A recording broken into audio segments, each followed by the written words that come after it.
So the doctor said to me, Michael, you'll never have the energy of a normal person. It's just going to be something that you're going to have to learn to live with. And in that moment, I just remember thinking, uh-oh, this isn't good. So in this video, I want to talk about some of the sleeping tools and tips and the things that I've learned about creating good sleeping hygiene, things that I've tested, what's worked, what hasn't worked, and just some of the things that might help improve your sleeping as well, especially if you want greater energy. Now, this all started originally from probably being in my early 20s, and I remember being at a nightclub. I was drinking Red Bull and vodka because that used to be my drink at the time, and I would drink quite a few Red Bulls throughout the day to stay awake when I was a personal trainer because I would go out until late and party with my mates, and then I would go back to work the next morning. I would normally start at 5 o'clock or 6 o'clock in the morning, and then I would work right through until 9 o'clock at night, and then go out for 4, 5, 6 hours with my mates. And this seemed to be a consistent pattern. I would catch up on sleep on normally Monday and Tuesday nights because that's when most of the clubs were shut. And so I had this really poor relationship with sleep because all I wanted to do was work and party. It was essentially make money so that I could blow my money running amok. Not the best wealth advice that I could give, that's for sure, and definitely not the best health advice. But I was at a nightclub one night, I was drinking my Red Bull and vodka, and I started getting some shivers.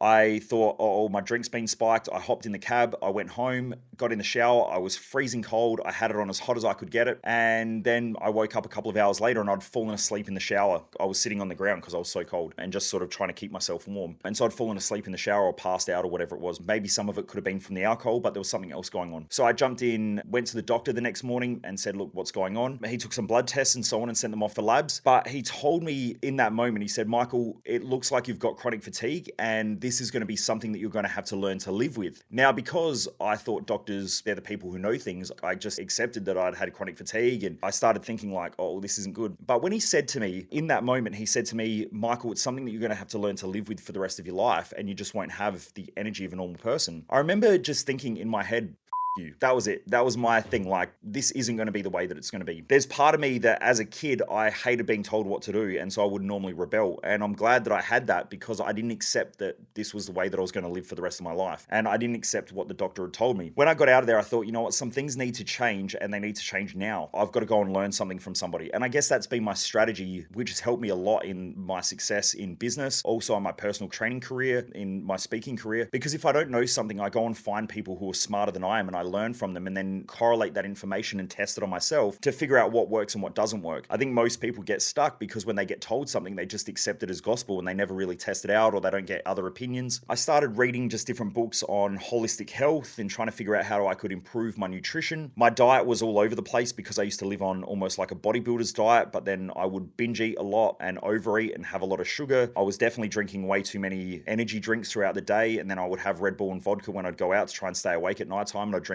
probably 5 or 6 coffees throughout the day. Not that I mind coffees because I still enjoy good coffee. There's my Driven Mofo mug. I started researching a lot of this stuff, and something that came up, I read a book from Paul Chek called How to Eat, Move and Be Healthy. Now, he created the Chek Institute in the US, who I studied through for many years. I don't always agree with everything that he says, but there was some really good information in there. And I started keeping a food log. And what I noticed was that every time I ate things like pasta or bread or anything like that, I would start to bloat and I would start feeling really lethargic afterwards. So I just kept track of it, and every time I would eat these foods, I would write down, and all I wrote was the time, the food that I consumed, and then how I felt within 3 hours after eating. So imagine writing, ate pasta, felt tired, lethargic, bloated, feel like shit, and then, eating bread. So I would eat a sandwich or toasted sandwich or something like that, and I would write down, feel tired, bloated, and lethargic. So I thought, what if I remove wheat products? So I just removed wheat products, whether it was, I'm not sure if it's the gluten or if it's the wheat, but I just removed it and all of a sudden I started feeling better. Then I kept track of it, and I remember drinking a lot of coffee, but I would have it with milk. And I remember feeling really foggy afterwards after having lots of dairy. So I thought, I wonder what happens if I just remove dairy.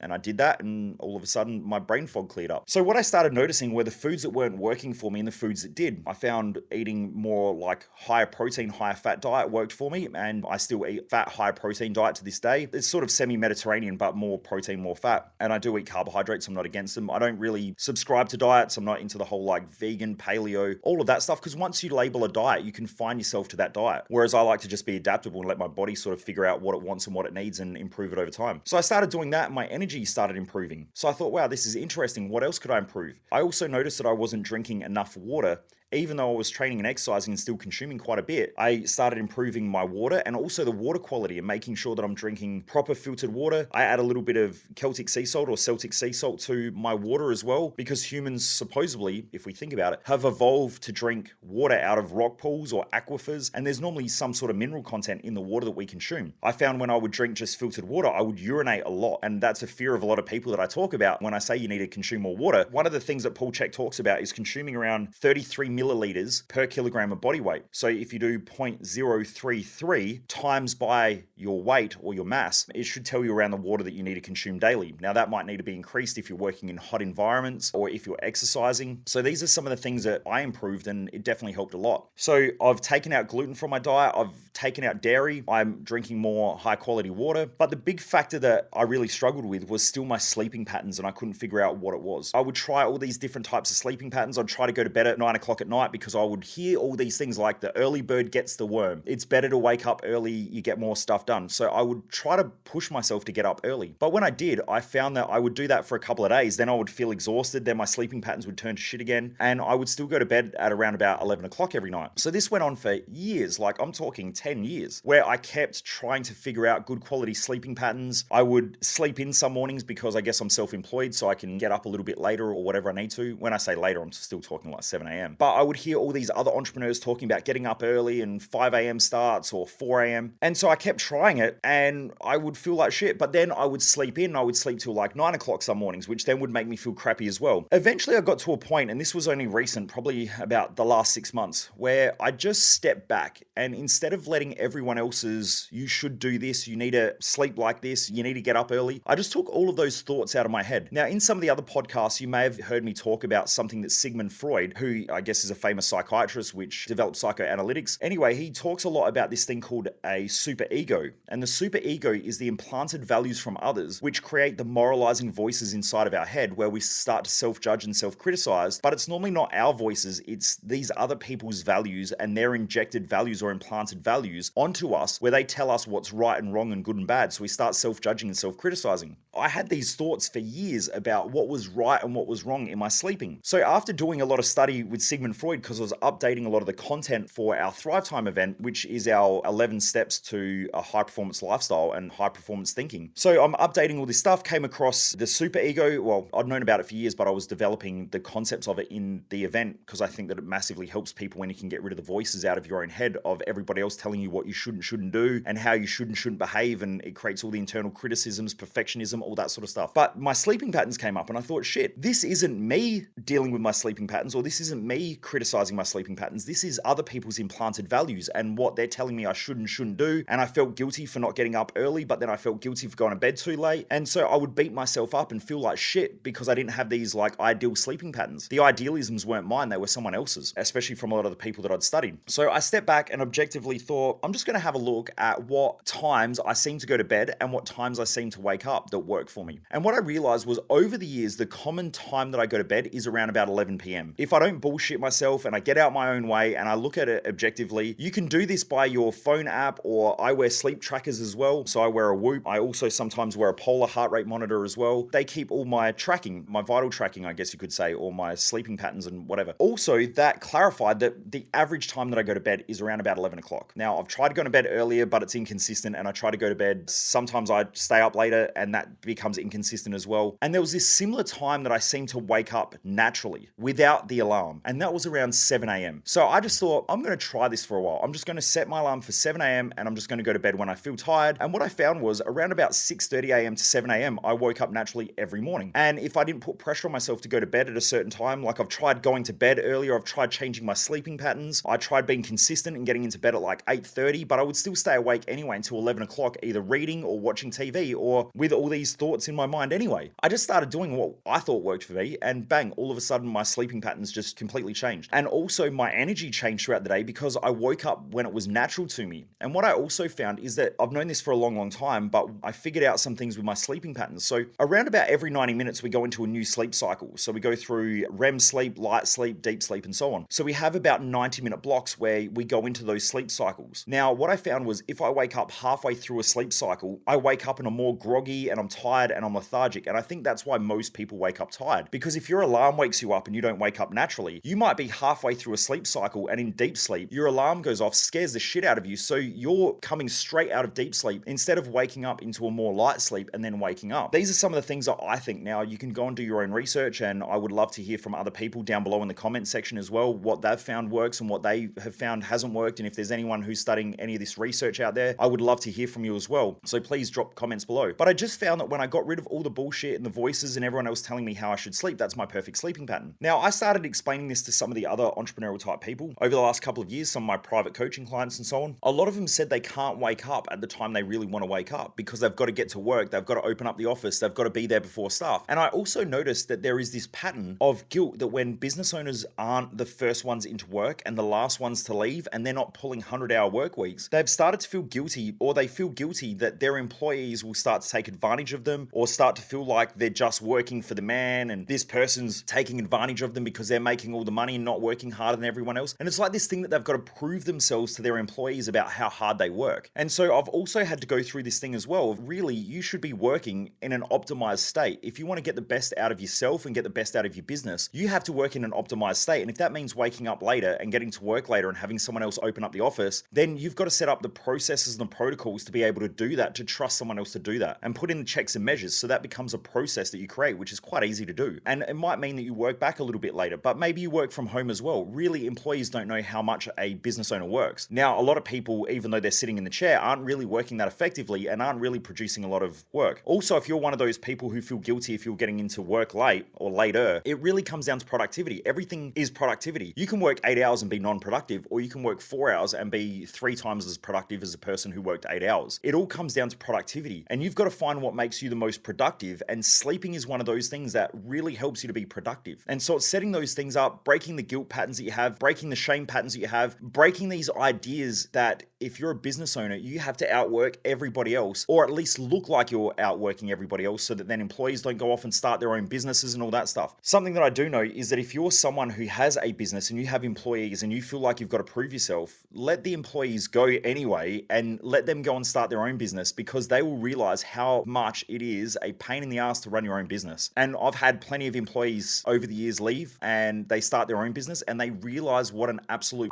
it is to run a business, that you can't just be good at one skill set. You have to learn marketing, branding, sales, and you've got to have an overview of everything, especially if you're starting from startup, or you've got to be really good at generating cash really, really quickly, so that then you've got the money to be able to hire the right people to build that business. There are select skill sets that make a business operate over a long period of time, and very rarely will most people run a business successfully over a long period of time if they haven't developed a lot of high quality skill sets to be able to do so. So running a business isn't just about making more money, because from an employee point of view, sometimes it looks like you make more money, but they don't also understand that there is probably plenty of times that you haven't made money, or you've gone years without even taking a wage, or that sometimes you've got to go without a lot of things in order to make the business work, plus you've got to develop all these skill sets. So there's a lot of work involved in it. And sometimes people have to go through that experience to realize that the fantasy that they had is actually a nightmare, and that's part of the game as well. So the point that I'm trying to make is that it is really, really important, if you want to be as productive as you can in your business, to make sure you have good sleeping patterns. You've got to break a lot of those patterns, whether it be guilt cycles or the implanted values of others who tell you how you should sleep,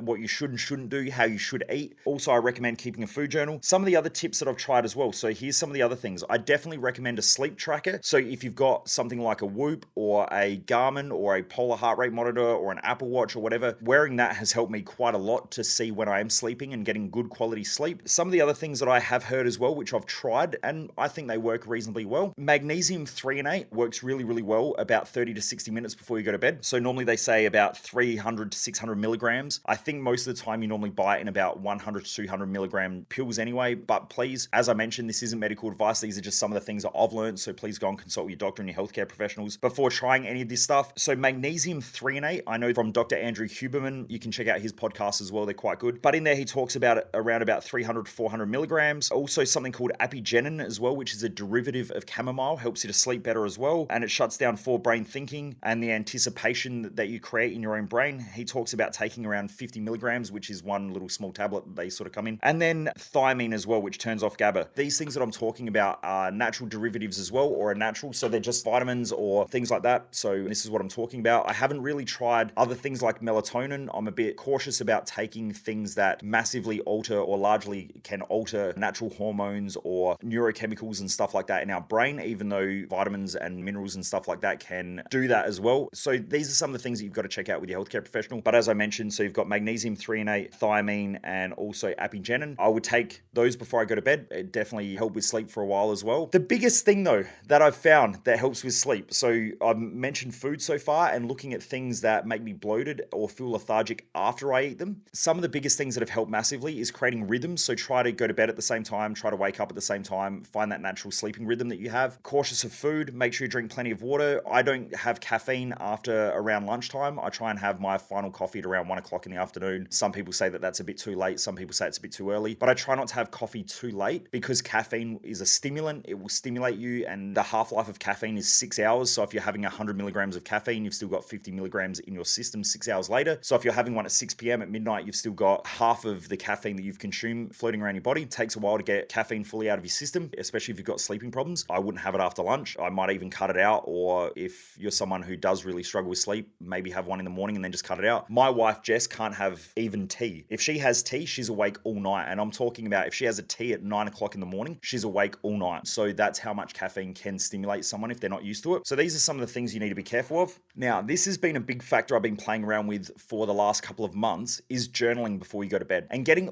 everything out of your head onto paper. What I find is that most business owners love being absolutely chaotic, and so do employees, and so do the general population. They're chaotic because they keep all these thoughts in their mind. Now, imagine if you had a pile of rubble and you've got to try and find the important bits in the rubble. You've got to spend ages digging around, and as you move one bit, you've got to try and put another bit back. And by the way, in this rubble, you can't move anything off site. So you've got to keep it there and try and restructure it in some way where you're finding what you need to, but you can't move things out of the way. So you just keep reorganizing things in a chaotic way. This is how most people use their brains because they don't get what's going on in their head out on paper so that they can see it, interpret it, reorganize it, and then think about what they need to think about. So what I do is I grab a journal and I write down any thoughts, and I write down those thoughts in just a chaotic way. So some nights I'll write things like, today I felt really stressed and frustrated because this person did this and it really pissed me off and blah, blah, blah. And I'm just writing it as though I'm self-talking it to myself in my own head. I write it all out, and then what I do is I try and find out, or I ask a really good question, which is, what is the actual problem that I'm dealing with? Once I can find the actual problem, or I might ask a question like, what am I trying to organize? Or what's the outcome of what I'm trying to achieve? Or what's been the trigger that set off everything? Because I'm asking a question to really clarify what's the part of all that gibberish that I need to go and hone in on. Then what I want to do is either find a way of organizing it in a way that I can think about it through the questions that I ask, or prioritize something, because sometimes I'll have like 5 or 6 things that I'm all trying to prioritize in my head, and it just creates chaos because you sort of move a bit around and other bits go over the top, and it's just absolute carnage in my own head. So by writing it out, it clears out everything. I can reorganize it, I can restructure it, and if I need to deal with anything, I just deal with it and then I keep moving forward. If you want to find out more about how I do a lot of the mental and emotional balancing stuff that I do, check out our Thrive Time event. But you want to try and keep your brain as empty as you possibly can. The majority of people that I speak to who come in for one-on-one consulting, or who I coach, or even come to our events, their brains are just absolutely chaotic and carnage, and they're trying to go to sleep at night time. Their brain's jumping around. They're thinking about all the things that they haven't done. They're thinking about what they need to do tomorrow. They're trying to organize stuff. It's essentially like a daycare center in their own mind of kids that have ADD and have just been fed sugar. Like there's all this shit running around out of control crazy, and they're trying to sleep and organize it and they can't. So getting everything in your head out on paper has helped me massively with my sleeping patterns, and then organizing stuff before I go to bed, planning it effectively so that when I wake up, I know exactly what I need to do the next day instead of just having it absolutely chaotic. Another thing that I haven't mentioned is alcohol. I definitely don't like having alcohol really at all in my diet. I used to drink quite heavily, 5 to 6 nights a week. These days, I don't touch it unless I feel like it. Every now and again, I'll have a glass of wine or something like that. But what I found is that when you have alcohol, it is a sedative, so it is helping your brain calm down. But the problem is it's also a stimulant with the sugar and the alcohol. So it's stimulating your body, but it's calming your mind down. So you're essentially using it as a mind sedative to calm your brain down. But at the same time, it's stimulating your body. It's putting sugar into the system. You're getting jacked up. up, but trying to calm yourself down. And so it really does affect sleeping patterns. And it doesn't take long to look at a sleep tracker to see that every time you drink alcohol, your sleep tracker will spike and you won't get into proper restorative deep sleep effectively. This is something that I've found is very, very common. And if you go and look at the research, it seems to be there. So I just cut out all alcohol consumption. And not that I'm even trying to, it's just that I'd rather not have it because it does affect my productivity. I've got big goals and big dreams and I'm trying to achieve those things. I don't want something that's silly that I can cut out that doesn't really add any benefit in my life apart from maybe connection, because I connect every now and again through a glass of wine, or I'll enjoy a glass with friends or family. But that's really the only time I drink. Whereas what I find is a lot of people using alcohol at nighttime, they get home from work and they have a glass of wine and they say it helps me relax, but they're using it because they don't have any other tools or strategies to be able to calm their mind effectively. And maybe they're jacking themselves up on other stuff like sugar or caffeine or whatever. And so they're using it as a sedative to calm themselves down. But at the same time, it's not allowing them to sleep. So they're half